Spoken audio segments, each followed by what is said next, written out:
Obviamente, trabalhadores de Hilton Hotel sali para fora para dar protesto de 2 horas. O sindicato FTA está representando trabalhadores aqui para Hopi Aya e também estava presente no sítio e assim com gerência de hotel também.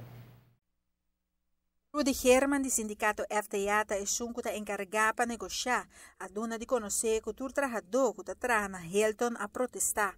Pero, tendo em conta que o turista não tem mestre de ajuda, mesora está queda atendido. Lo que o trabalhador não quer fazer, está diz manda mensagem para a gerência de hotel. O qual que o trabalhador não faz, o qual que quer fazer, está diz manda mensagem para a gerência que não está apreciando.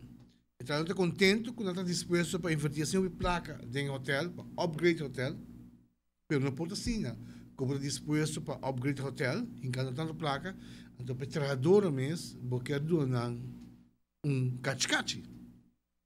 O qual que o trabalhador não arrejou completamente. Foi dezembro essa negociação de CEO aqui.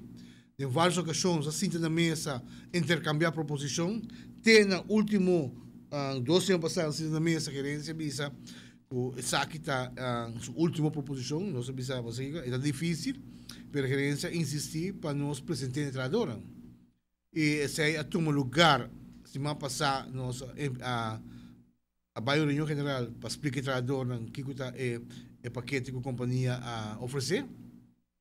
E já jueves, semana passada, a Jueves Santo, nós temos referendo, uma votação, que o trabalhador a expressar arriba do qual a companhia propõe. O CAO que está terminando, está CAO que queda arreglado em ex-companhia que está cai de Radisson e viaja aqui, está companhia nova que tem outro ponto de vista e assim cambia dentro aqui.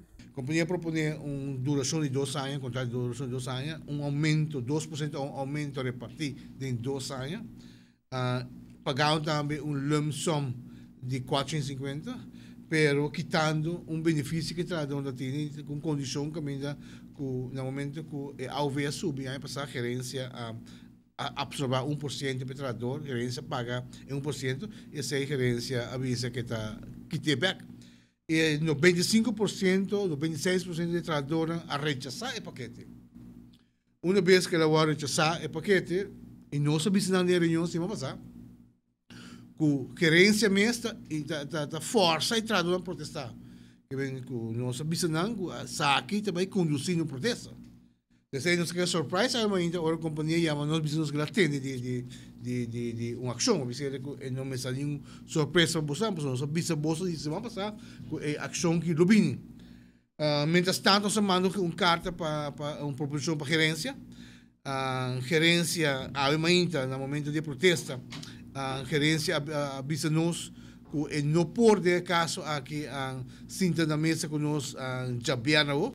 Sin embargo, si a companhia Hilton está dispuesto para entregar uma proposição, mirando qualquer cinta reunir ribe ponto não. Não lo está disposto para entregar-nos uma proposição já ransom outra semana. Sobre na mestre a sua análise de nossa proposição e também na lo mestre contato com o shareholder, nós sabemos que trabalhador que chega 10 horas, nós planejamos a ação e protesta para 2 horas e 10 horas trabalhador no trabalho back. Pero que a mensagem é bom claro para a gerência, para a gerência como cross, com boa proposição. E nós sabemos que a gerência acaba com a primeira ação aqui, tá, como você tem em conta que turista não, pero se acaso tiver de segunda ação, e agora sim, nós lo põe o hotel completamente plano. Para a ATV Canal 5, Amita Farabukhout. O trabalhador não guarda a resposta de gerência, assim, depois o sindicato lo vuelve a que o trabalhador para assim o resultado e decisão de gerência do contrato coletivo aqui.